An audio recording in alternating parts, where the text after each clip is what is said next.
Environmental conservation में ये जो 2 क्वेश्चन है, 3 क्वेश्चन ये आपके इसमें कट हो चुके हैं। नाउ उसके बाद when some natural factors of environment when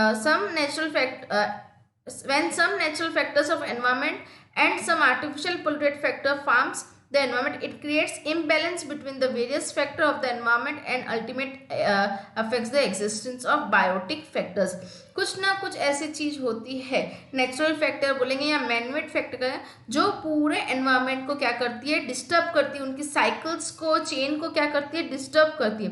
तो कौन सा इफेक्ट है, एक नेचुरल है और मैनमेड है। ये वाला चार्ट भी आपको रिड्यूस है, पर एक बार मैं बता देती हूँ क्योंकि ये आगे जाके अपने को यूज होने वाला है। नेचुरल फैक्टर्स कौन से, अर्थक्वेक चाहे तो लिख सकते हैं, earthquake, floods, cyclone, storms, landslides, volcano etcetera यहाँ पे आएगा।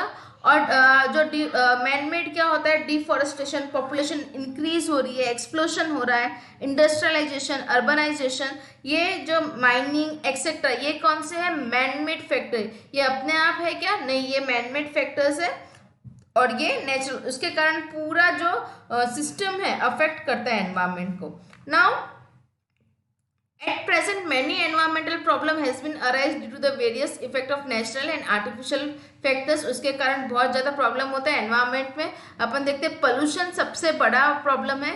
पोल्यूशंस जो है वो अलग अलग टाइप के हैं। environmental pollution is one of the main factor, generally contamination of many material is its solution, unnecessary and unacceptable change। ठीक है, डायरेक्ट और इनडायरेक्ट अपने ह्यूमन बॉडी एनवायरमेंटल पोल्यूशन हो रहा है, तो फिजिकल हेल्थ के फिजिकली केमिकली बायोलॉजिकल प्रॉपर्टीज जो होती है एयर, वाटर और सॉइल की, वो क्या हो रही है, लिविंग और नॉन लिविंग जो फैक्टर्स होते हैं बायोटिक एंड बायोटिक, उसके ऊपर कहीं ना कहीं क्या हो रहा है, उसके बैड एडवर्स इफेक्ट हो रहे हैं। Various reason like population explosion, fast industrialisation, ये सब मैंने बताया आपको नेचुरल और अननेचुरल के। जो आपका जो चार्ट है, चार्ट में आपको बोला है नहीं है, पर देखो ये पैराग्राफ है तो वही इसमें आपको दिया हुआ है। What are the types of pollution, अपने पढ़ा है एयर, वाटर, सॉइल, ये आपके मेन टाइप्स ऑफ पोल्यूशन है। तो उसमें artificial solution, what do you mean by natural and artificial pollution. तो नेचुरल पोल्यूशंस और आर्टिफिशियल पोल्यूशंस क्या क्या है। Natural pollution is the broad concept, pollution is the broad concept like the air, water, sound, soil, thermal, light. Pollution occurs around us. Ultimate adverse effect of this is on the existence of all the living organism, and out of this environmental conservation has a big need to we have to study the air pollution। अब ये जितने भी pollution है, ये वाला जो chart है वो आपका नहीं है, तो भी मैं चाहूंगी पर ये वाला एक चार्ट आप भरोगे, क्योंकि उससे आप नॉलेज भी बढ़ेगा और आपको इसके ऊपर क्वेश्चंस नहीं पूछेंगे, पर हमें इसके ऊपर आना चाहिए क्या क्या है।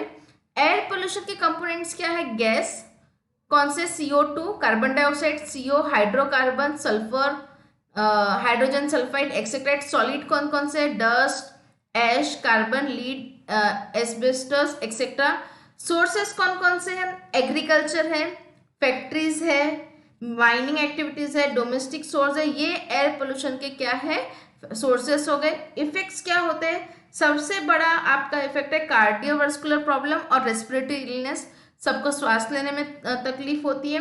साथ में global warming, acid rain, ozone depletion, skin disease, hazards of wild life, ये सब इसके पूरे एडवर्स इफेक्ट है। कंट्रोल क्या कर सकते हैं, अवॉइड यूजिंग व्हीकल्स जितना कम चाहे उतना करना चाहिए। प्राइवेट व्हीकल्स, पब्लिक व्हीकल्स ज़्यादा से ज़्यादा यूज़ करनी चाहिए। एनर्जी कंजर्वेशन करना चाहिए अपन ने। Use of clean energy resource, जो रिसोर्स है अपने उसको क्लीन एनर्जी रिसोर्स अपने को ज़्यादा से ज़्यादा यूज़ करना चाहिए। जैसे अपन ने थर्मल पावर प्लांट वगैरह देखा है, कहीं ना कहीं वेस्ट होता है, तो विंड एनर्जी आपका क्या हो गया, आपका क्लीन रिसोर्स है। इस टाइप के रिसोर्स क्या करने चाहिए, यूज़ करने चाहिए। नाउ वाटर पोल्यूशन कंपोनेंट्स क्या क्या है, ऑयल्स है, डेरिवेटिव्स है, carbonic compound, thermal pollution, heavy metals है, बायोडाइवर्सिटी है, एल्गे, बैक्टीरिया इन वाटर्स, ये सब इसके क्या है, मेन कंपोनेंट्स है। सोर्सेस क्या हो गया, इंडस्ट्रियल वेस्ट है, डोमेस्टिक वेस्ट है, sewage, chemical discharge from industries, pesticide used in agriculture, ये भी होता है। साथ में इफेक्ट्स क्या क्या है आपके, क्या प्रॉब्लम होती है, जो वाटर बॉडीज होती है वो बहुत ही ज़्यादा इफेक्ट होती है, ड्रास्टिक इफेक्ट, एक्वेटिक लाइफ भी बहुत डिस्टर्ब होती है, उसके कारण वहाँ की जो फूड चेन है वो क्या हो जाती है, डिस्टर्ब होती है। Even human beings are also affected by the water pollution. क्या मेजर्स कर सकते हैं, हमें 3R का ज़्यादा यूज़ करना चाहिए। What is the 3R, reducing, reusing, reducing and recycling का यूज़ कर सकते हैं। Rather than releasing sewage waste into water bodies before it should be discharge, उसको प्रिवेंट करना चाहिए और उसको वाटर बॉडीज को क्लीन करके उसमें डालना चाहिए अगर डालते हैं तो। ये आपका हो गया वाटर पोल्यूशन। सॉइल पोल्यूशन क्या क्या है, सॉइल पोल्यूशन में आपका कंपोनेंट्स आते हैं, लीड, मर्क्यूरी, कॉपर, जिंक, निकल, पॉलीएरोमेटिक हाइड्रोकार्बन्स, इंसेक्टिसाइड्स, हर्बासाइड्स, ये आपके सॉइल पोल्यूशन के क्या हो गए, कंपोनेंट्स हो गए। सोर्सेस क्या क्या है, ऑयल स्पिल्स होते हैं, acid rain caused by air pollution, acid rain के कारण जो सॉइल होती है वो क्या हो जाती है आपकी खराब हो जाती है।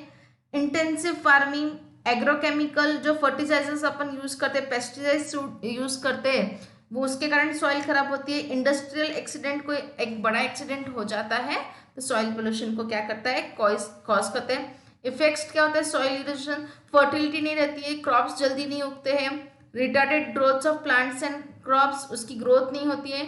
न्यूट्रिशन डिफिशिएंसी जो होती है वो भी अपने को आगे प्रॉब्लम देती है। साथ में आप कंट्रोल मेजर क्या कर सकते हैं, जो सबसे ज़्यादा तो पेस्टिसाइड्स और अपन जो यूज़ करते हैं पेस्टिसाइड्स का कम से कम यूज़ करना चाहिए अपन ने। फिर क्रॉपिंग मेथड है वो इम्प्रूव करनी चाहिए, फर्टिलाइजर्स अच्छे रिड्यूस करने चाहिए, control grazing and forest management, इसको गेजिंग यानी जो फॉरेस्ट मैनेजमेंट को भी यहाँ पे क्या करता है, गेजिंग और इसका यूज़ करना चाहिए। तो यहाँ पे अपन ने आज कंप्लीट किया हुआ है एनवायरमेंटल कंजर्वेशन, इकोसिस्टम रिव्यू, ये अपन ने, और relationship between the environment and ecosystem. In the next video we will see about the further. Thank you.